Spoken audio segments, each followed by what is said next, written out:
Election integrity is a concern among some voters, and skeptics question whether voting machines work and what poll workers are doing to address those safety concerns and the security of the election process. Every Tennessee county must conduct a public machine test, essentially a mock election.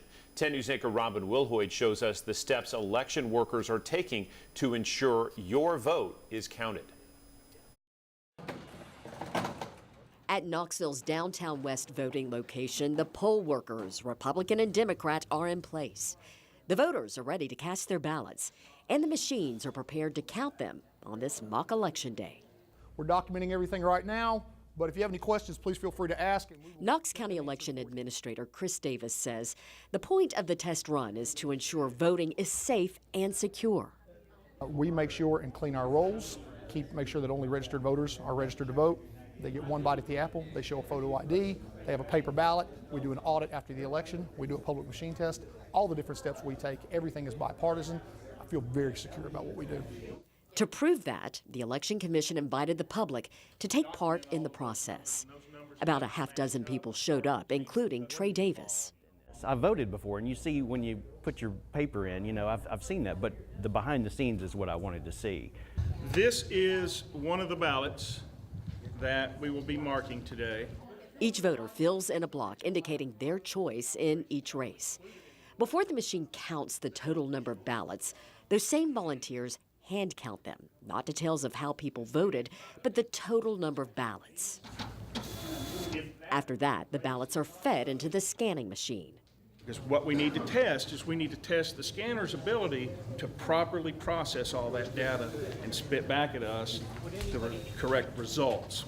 This is the results of this particular polling location. It actually shows us the votes for individual candidates. And this is what we're going to compare to our hand count here.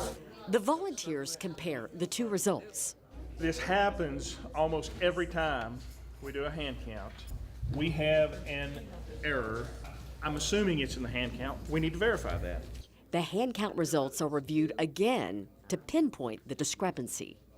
Here's the error. We probably counted that as a write-in, but if you note, there are handwritten words in the write-in spot, but the box is not filled in. So this is actually an undervote. The machine count is accurate. The hand count is not.